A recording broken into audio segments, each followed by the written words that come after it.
Hello students, आज का हमारा टॉपिक है वैद्युत धारिता। तो वैद्युत धारिता कहते किसे हैं? तो इसे समझने के लिए पहले हमें धारिता को समझना पड़ेगा। धारिता होती क्या है? धारिता धारिता होती है ग्रहण करने की क्षमता। इसे समझने के लिए हम क्या लेते हैं? एक खाली गिलास लेते हैं। अब उसमें हम क्या करेंगे? धीरे धीरे पानी भरने लगते हैं। जब हम धीरे धीरे पानी भरने लगेंगे तो पानी का क्या होगा? लेवल उठने लगेगा, ऊपर उठने लगेगा धीरे धीरे करके। अंत में एक ऐसी कंडीशन आ जाएगी, स्थिति आ जाएगी कि पानी क्या होगा? जैसे बाहर आने लगेगा, बाहर आ गया तो एक स्थिति के बाद क्या होगा? पानी इससे बाहर निकलने लगा। तो जितना ये पानी ग्रहण कर सकता है अपने अंदर, जितना कर सकता है, तो उसे क्या कहेंगे? इस गिलास की धारिता। ऐसे ही हम एक बाल्टी ले लेते हैं जिसमें 10 लीटर पानी आ सकता है।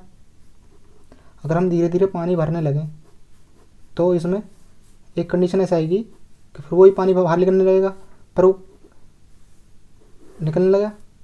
कितना पानी आ सकता है इसमें? 10 लीटर। तो 10 लीटर के बाद जितना ही पानी हम डालेंगे इसमें, वो क्या जाएगा? बाहर।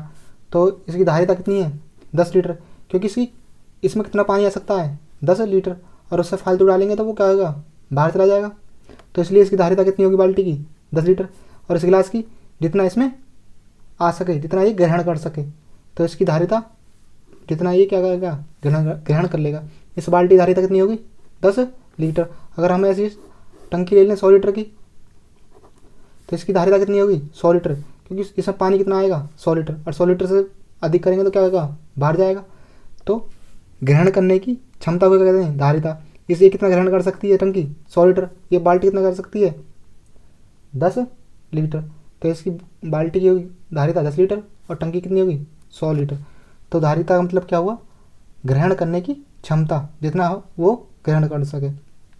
तो वैद्युत धारिता को समझने के लिए हम क्या लेते हैं? इसी प्रकार एक हम क्या लेते हैं? चालक लेते हैं।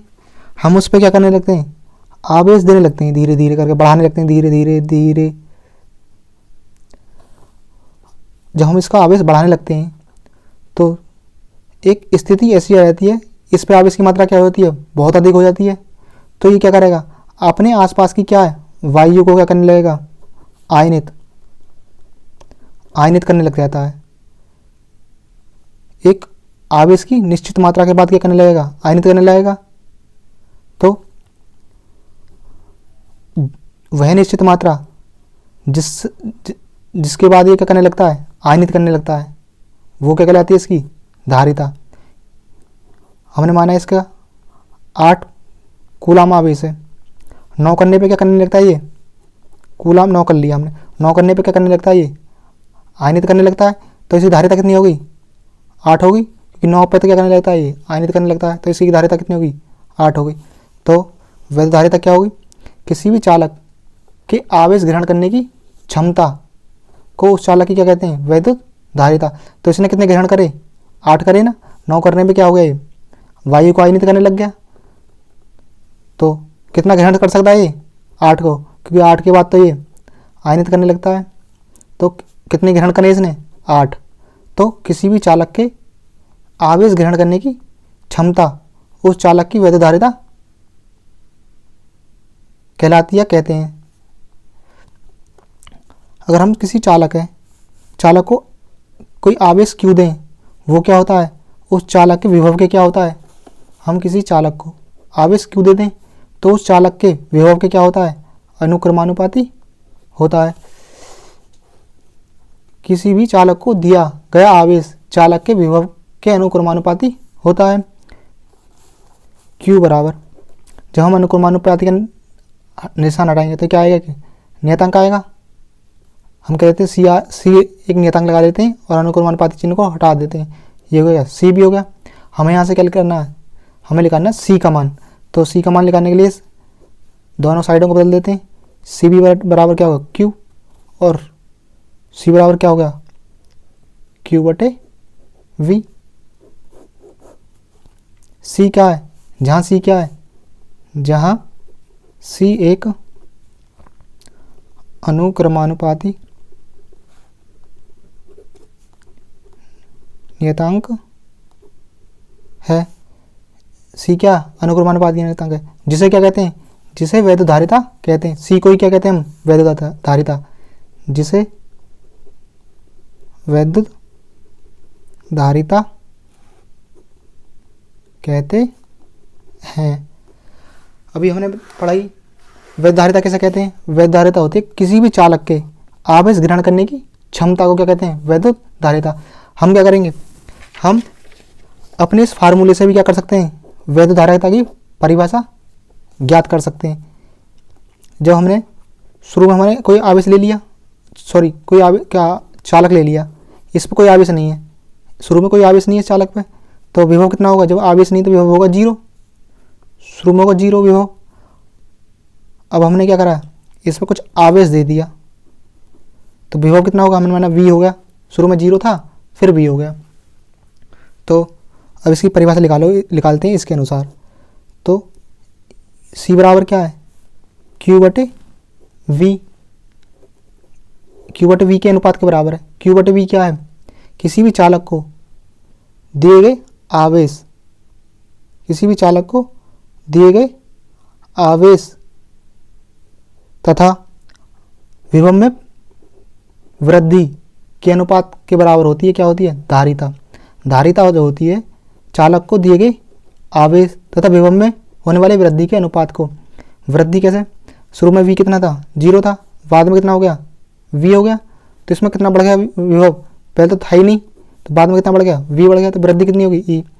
तो किसी चालक की वैध धारिता जो होगी, किसी भी चालक की वैध धारिता जो होगी, चालक को दिए गए आवेश तथा विभव में होने वाली वृद्धि, आवेश कितना दे रहे हैं q और वृद्धि कितने दे रहे हैं, वृद्धि कितनी हो रही है विभव में v, तो इन दोनों का अनुपात क्या हो जाएगा, ये हो गया। किसी भी चालक को दिए गए आवेश तथा विभव में होने वाली वृद्धि के अनुपात के बराबर होती है। किसी भी चालक की धारिता किसके बराबर होती है, किसी भी चालक को दिए गए आवेश तथा उसमें होने वाली वृद्धि के अनुपात के बराबर होती है। हम इसका क्या करते हैं, इसका मात्रक निकालते हैं, एसआई मात्रक। एसआई मात्रक, इसका एसआई मात्रक क्या हो गया, सी बराबर हमने क्या निकाला, q/v। q का मात्रक क्या होता है, कूलाम प्रति बटे में, और v का मात्रक क्या होता है, वोल्ट। तो इसका मात्रक क्या होगा, एसआई मात्रक कूलाम प्रति वोल्ट, या इसे क्या कह सकते हैं हम, फैराड भी कह सकते हैं, कूलाम प्रति वोल्ट या फैराड। इसका भी में सूत्र,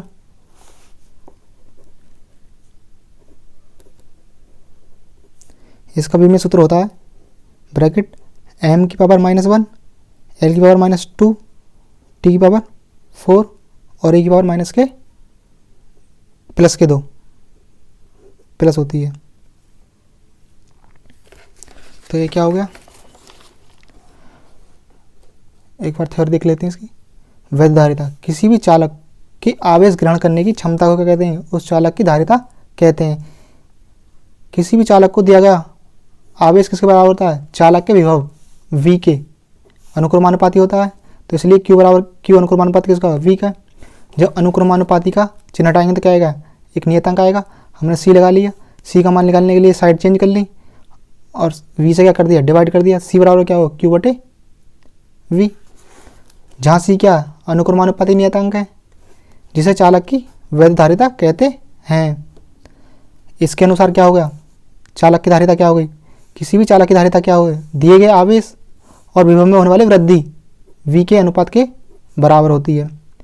किसी भी चालक की वैध धारिता चालक को दिए गए आवेश तथा चालक में होने वाली वृद्धि को चालक के विभव में होने वाली वृद्धि के अनुपात के बराबर होती है। ये अनुपात है इनका, ये बराबर है। इसका हमने ऐसा ही मात्रा बताया था, कूलाम प्रति वोल्ट या फैराड। इसकी भी में सूत्र होता है m की पावर -1, l की पावर -2, t की पावर 4 और a की पावर 2 होती है।